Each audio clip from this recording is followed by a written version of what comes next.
परशुराम जी राम जी से जब कहते हैं, सुनहु राम जहि शिव धनु तोरा, सहस बाहु सम सो रिपु मोरा, सो बिलगाऊ बिहाई समाजा, न तुम्हारे जय हैं सब राजा।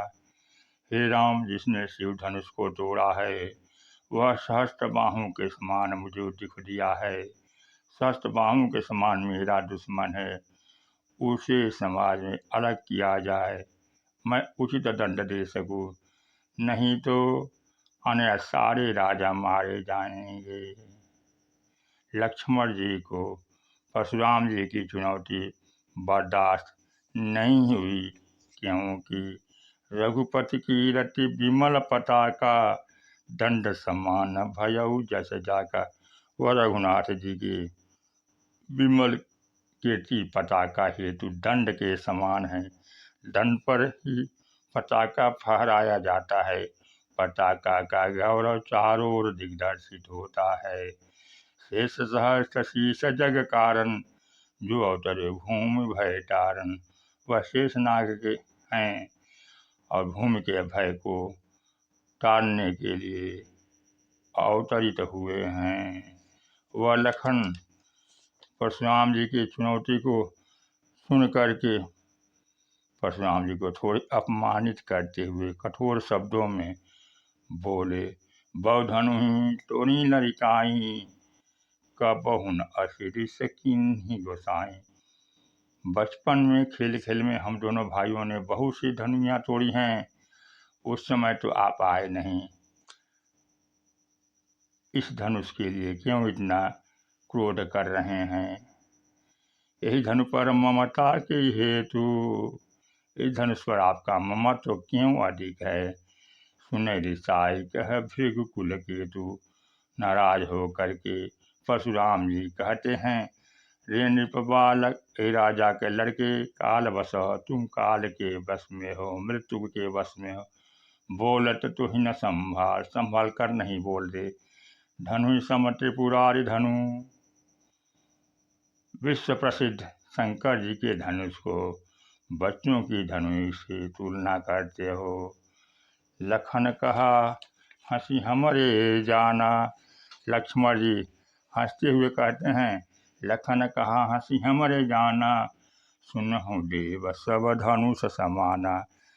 लक्ष्मण जी ने हंसकर परशुराम जी से कहा कि हे देवता, मेरी समझ से तो शंकर जी के धनुष और धनु ही में कोई अंतर नहीं है। लक्ष्मण जी मूर्तिमान शेषनाग के अवतार हैं और ऐसा कहा जाता है कि भगवान उनकी सैया बनाकर शयन करते हैं। दार्शनिक भाषा में कहा जाए तो कोई बालक पिता की गोद में दिखाई देता है तो हम कहते हैं कि बालक पिता के अंक अर्थात गोद में है। इसी प्रकार यदि कहें कि ईश्वर कहाँ है तो पता चलेगा कि ईश्वर लक्ष्मण के अंक में है। संस्कृत में अंक दो अर्थों में प्रयोग किया जाता है, एक अर्थ है गोद और दूसरी संख्या। लक्ष्मण जी ने प्रच्छन्न रूप से अंक के दूसरे अर्थ को लेकर व्यंग करते हुए कहा कि आपके और मेरे गणित में तो बहुत बड़ा अंतर है। आपके अंक गणित में 21 की संख्या ही सबसे बड़ी है और शिव सबसे बड़े हैं। इसी आपको जब देखो तब यही याद आता है कि मैंने 21 बार अमुक काम कर डाला। इससे लगता है कि आपको 21 तक की गिनती तो याद है, परंतु महाराज विचार करके देखिए कि सृष्टि कितनी बार बनी। अनादिकाल से सृष्टि बनती और उसका प्रलय होता रहता है, जिसका ना जाने कितनी बार विनाश हो चुका है। उस सृष्टि में एक देश और एक देश में भी एक जाति को आपने 21 बार भी नष्ट किया, जिसे आप अभी तक याद रखे हुए हैं। यदि आपको सृष्टि के अनंत चक्र का भान होता तो क्या आप इस प्रकार 21 की संख्या को दोहराते रहते? इसके अतिरिक्त मेरे अंक में तो ईश्वर है और ईश्वर की सृष्टि में करोड़ों अरबों लड़के और अगणित शंकर हैं। धनु ही और धनु बराबर कैसे होंगे? उन्होंने कहा, महाराज आपके और मेरे गणित में अंतर यह है कि मेरे अंक में तो ईश्वर हैं और ईश्वर का वर्णन करते हुए कहा गया है, रोम रोम प्रति लागे कोटि कोटि ब्रह्मांड। जिसकी एक एक रोम में करोड़ों करोड़ों ब्रह्मांड है और प्रत्येक ब्रह्मांड में एक एक शंकर हैं। इसलिए महाराज, जहाँ इतने शंकर लटक रहे हों तो यह बताइए कि मेरे लिए धनु या धनु में कोई अंतर हो सकता है क्या? आपके लिए शिव अद्वितीय हो सकते हैं, लेकिन मेरे लिए नहीं, क्योंकि अगणित रवि शशि शिव चतुरानन ईश्वर की इस दिव्य विराट विभूति में कितने सूर्य, कितने चंद्रमा, कितने ब्रह्मा और कितने शिव हैं। अगणित रवि शशि शिव चतुरानन बहुगिरि सरित सिंधु महिकानन काल कर्म गुण ज्ञान सुभाऊ सो देखा जो सुना न गाऊं।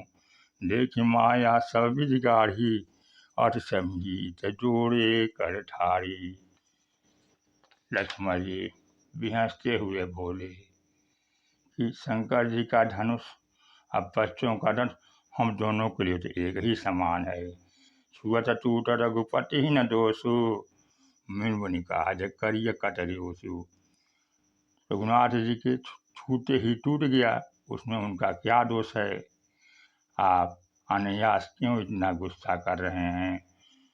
परशुराम जी बहुत क्रोधित हुए और लक्ष्मण जी को कहते हैं, बोले चितई परसु की ओरा रे सत्सुनि स्वभाव न मेरा। मेरे फर्से क्यों देखो, तुम मेरे स्वभाव को नहीं जानते हो।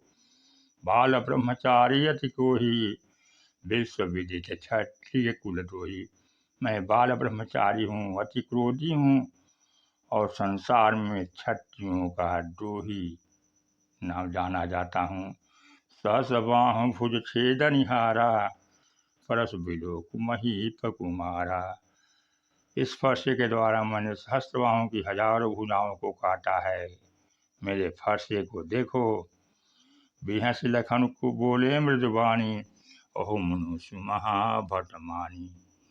लक्ष्मण जी हंसते हुए उदार होकर के बोले कि आपको तो अभिमान हो गया है। भृगुसुत समुझ जनिए विलो की। आपको मैं भृगुवंशी जानकर, ब्राह्मण जानकर, आपके यज्ञोपवीत को देखकर मैंने अपने क्रोध को रोका हुआ है, क्योंकि हमारे कुल में सुर महसुर हरिजन अरुगाई हमारे कुल इन पर न सुराई। देवता, ब्राह्मण, भक्त और गाय से हमारे कुल का कोई भी व्यक्ति दुश्मनी नहीं करता। सुनील सरोस भृगुवंश मुनि बोले गिरा गंभीर। कही प्रताप बरु रोषु हमारा। परशुराम जी विश्वामित्र जी को देखते हुए, जनक जी को देखते हुए कहते हैं, यह बालक मेरे को नहीं जानता है। इस बालक से मेरे क्रोध और मेरे प्रताप के बारे में सुनाओ, बताओ। लक्ष्मण जी कहते हैं, अपने मुँह तुम आपन करनी। आप तो अपनी करनी का अपने मुख से ही बखान कर देते हैं, दूसरा कोई क्या कर सकता है। सूर समर करनी करहीं कहीं न जना वहीं आप। विद्यमान रन पाय रिपु कायर कथई प्रताप। जो सूरवीर रहते हैं वह समर में, युद्धस्थल में लड़ाई करते हैं, वो अपने मुख से अपनी प्रशंसा नहीं करते। बाल बिलो की बहुत मैं बाँचा। परशुराम जी क्रोधित होकर के बोलते हैं कि मैं इसे बालक समझ करके छोड़ रहा हूँ, बहुत छोड़ा, लेकिन यह छोड़ने लायक नहीं है, यह मरने लायक ही है। कौशिक कहा क्षमे अपराधो। विश्वामित्र जी बोलते हैं कि हे मुनिवर, इसके अपराध को क्षमा कीजिए। बच्चे के दोष को साधु संत ध्यान नहीं देते। केहू लखन मुनि शील तुम्हारा को नहीं जान विदित संसारा। लक्ष्मण जी कहते हैं कि आपके शील स्वभाव को संसार में कौन नहीं जानता है। माता पिता हैं उड़िन भयनी के आप अपने माता पिता के ऋण से तो अच्छी तरह उऋण हो गए हैं। गुरु ऋण रहा सोचू बड़ जी का गुरु का ऋण रह गया है, वह आपके लिए बहुत बड़ा है। सुनि कटु वचन कुठार सुधारा। परशुराम जी ऐसे कटु और व्यंग वही बारी सुन करके फरसे को उठाते हैं और पूरी जनक सभा हाय हाय कह कर पुकारने लगती है। भृगुबर परशु खामह मोही, विप्र विचारे बचहु नृपद्रोही। परशुराम जी बार बार फरसे को दिखाते हैं और लक्ष्मण जी कहते हैं कि मैं आपको विप्र ब्राह्मण जान करके हे नृपद्रोही छोड़ दे रहा हूँ। लखन उतर आहुति सरिसा, भृगुबर को पुकृसान। भरत देख जल संवचन, बोले रघुकुलवान। लक्ष्मण जी का उत्तर आहुति के समान और परशुराम जी का क्रोध अग्नि के समान है। दोनों को बढ़ता देख करके श्री रामचंद्र जी बोले, लखन के हूँ संज सुनहु मुनि, क्रोध पाप कर मूल। यहीं बस जन अनुचित करहीं, चरहि बेष्ट प्रतिकूल। सुनि लक्ष्मण बिहसे बहुरी, नयन तरे रे राम। लक्ष्मण जी बार बार जब परशुराम जी को व्यंग भरे शब्दों में बोलते हैं तो राम जी अपनी आँखों के सहारे लक्ष्मण जी को डांटते हैं और इशारा करते हैं, गुरु के समीप आओ और आकर के बैठ जाओ। लक्ष्मण जी गुरु और राम के समीप गए और अपनी उल्टी बातों को बोलना बंद कर दिए। उसके बाद राम जी परशुराम जी के पास आए। राम जी परशुराम में वार्तालाप हुआ, सत्संग हुआ। सत्संग के द्वारा परशुराम जी का भ्रम दूर हुआ। वह राम जी की जब जान गए कि विष्णु जी के अवतार हैं तो परम प्रसन्न हुए और स्तुति करते हुए तपस्या के लिए चले गए। इस प्रकार परशुराम लक्ष्मण संवाद भ्रम को प्रकट करने वाला है, जिससे मानव अपने हृदय में विराजमान ईश्वर का भी दर्शन कर लेता है। बोलिए सियावर रामचंद्र की जय, पवन सुत हनुमान की जय, उमापति महादेव की जय।